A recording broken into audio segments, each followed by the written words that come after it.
He didn't just build a clinic. He built what had never been done before. A vision so complete, so bold, it redefined beauty in a way Iran had never seen. One founder, one idea, to bring everything together under one roof.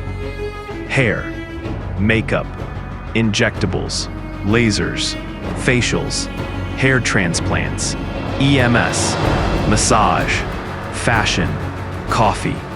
This wasn't just business. It was a masterpiece. A fully integrated beauty complex, designed from the ground up by someone who knows this industry inside and out. It wasn't just for clients. It was created for experience, for innovation, for impact. And it all came from one mind, his. خوش اومدید به اولین دپارتمان زیبایی ایران. سلام آقای آذرخش. سلام، حال شما؟ یعنی چی آقا این اصطلاحی که استفاده میکنید دپارتمان زیبایی؟ دپارتمان رو به عنوان کلمش استفاده نکردیم. دپارتمان یک مفهوم جامعی داره که یعنی تمام خدماتی که مربوط به زیبایی میشه رو ما توی مجموعه داریم. چه فرقی با سالن‌های زیبایی داره؟ ببینید خیلی راحت و ساده بخوام بهتون بگم، سالن زیبایی خوب توی ایران زیاد داریم. کلینیک زیبایی، اسپا، کافی شاپ، همه اینا رو داریم در حد لول‌های بالا.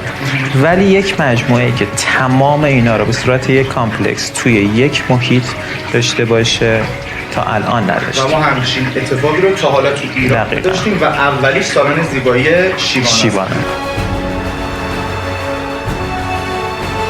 توی ترافیک بمونن، وقتشون رو از دست بدن، بیان اینجا کلیه کاراشون رو تقریبا یا دقیقاً انجام بدن. من اینو بهش فکر کرده بودم. خیلی از مراکز الان توی کشور پیشرفته اینجوریه که شما میری تمام کاراتو انجام میدی، میای بیرون، ناخنتو نمیری یه مرکز انجام بدی، بعد بیای پیش پزشک یه مشاوره بگیری، بعد بری لیزرتو یه جای دیگه.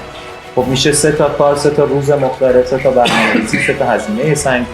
اما توی این مرکز شما با یه پارکینگ ماشینتون رو میارید، تشریف میارید اینجا، خیلی راحت پارک میکنید، میارید تو مجموعه، تمام خدمات رو میگیرید و خارج. شاهان جان، من مهندسم. با دید مهندسی دارم اینجا رو میبرم جلو و دید مهندسی هندسه یه بخشش زیباییه. با دید زیبایی شناسی لطف دارید.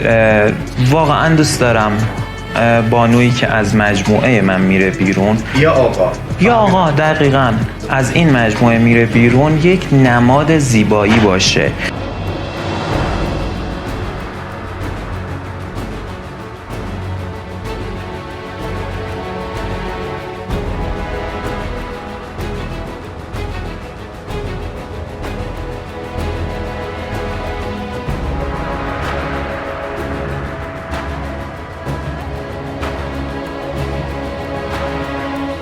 مردم عزیز، ما به زیباییتون اهمیت میدیم. شعار ما رازهای زیبایی تو شیواناست.